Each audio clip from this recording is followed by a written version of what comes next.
Okay, well, I kind of just wanted to start with a little bit of just the general history. Okay, the house was built in the late 1890s. It was built for a superintendent of the Pontley Coal Company, and they used to take coal out of the mountain and bring it down. And it was built for the superintendent, but the superintendent, for some reason, never lived in it.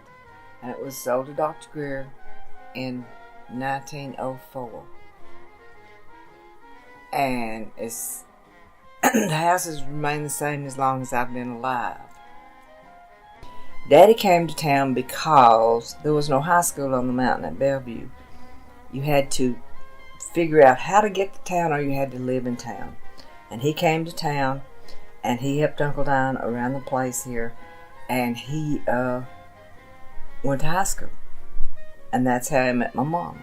And then Daddy went in the service, and he came back, and he went to school. He and another man here went to school on the GI Bill. They drove to Knoxville, and Daddy got his college degree. Then Daddy went to work in Dunlap at the ASCS office. When I was I started school down there. And we stayed down there till I was in the 3rd grade. And that was when Mimi broke her leg. And Daddy, or her hip rather, and Uncle Dione, as I was told, I wasn't involved in this, Uncle Dione told Daddy if he would come back and take care of Mimi, that he would give him the farm. And we did. We came back and we took care of Mimi, and Tippy used to go in and tell Mimi, said, Mimi, one of your legs is shorter than the other, which it was, because it was broken. The hip was broken. So I wanted to kind of like maybe talk about how like if things were like broken on the farm, like you just kind of use what you had on hand to like fix things, because that's like kind of my project, is because we used a lot of just things that were on hand to like attempt to put back together the chicken house. Daddy always did. Whatever was broken, he figured out a way to fix it. You didn't buy many parts. Farmers didn't have the means to buy new parts. They just figured out how to make it work. Now the chicken house, there's always been chickens. And the carriage house has always been there. The brooder house is always there because they ordered chickens the beginning of the year, and they were delivered through the post office the next year, and they used them in their cooking. I didn't like the chickens because the chickens pecked at you.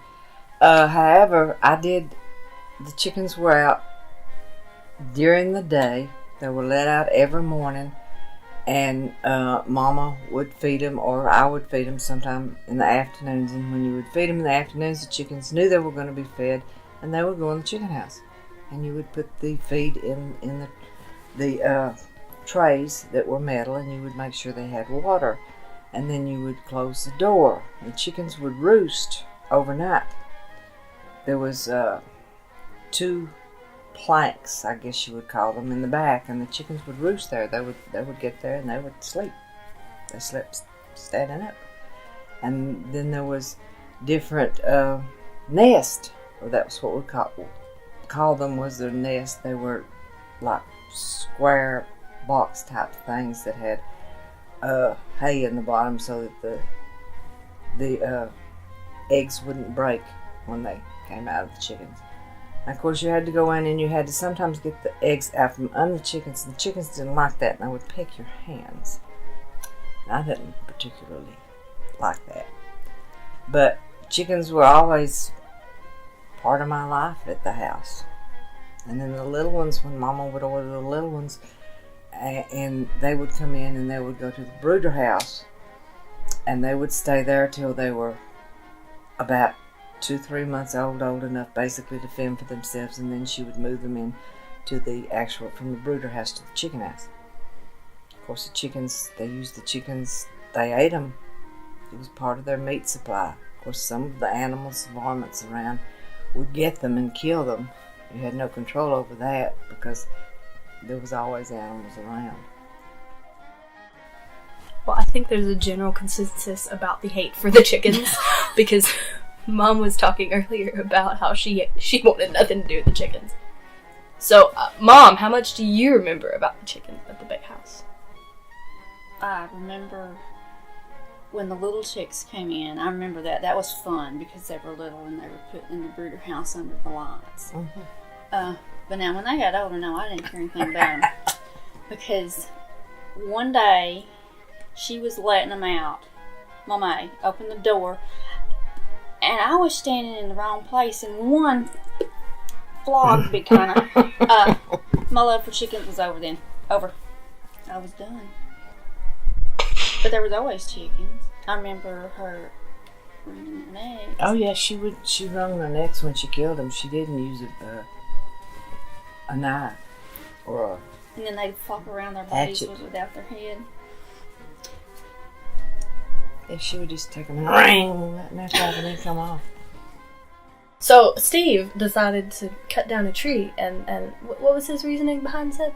He was afraid it was going to blow over on the chicken house, so he decides to cut down the tree, and he gets his wife to help him, and of course the tree falls on the chicken house. I really wish your daddy would rebuild the chicken house. Oh, I'd love to. That would be nice. I mean, it would be actually a nice little apartment because it was it'd be like a tiny house. Yeah, I remember them chickens coming in and putting them under them little lamps and getting them from the post office in a big old brown box, and they'd just be chirp, chirp, chirp, chirp, chirp, chirp. There's like Easter chickens. That's what size they were. They were little bitty chickens. They were like pets, but they grew into big devils.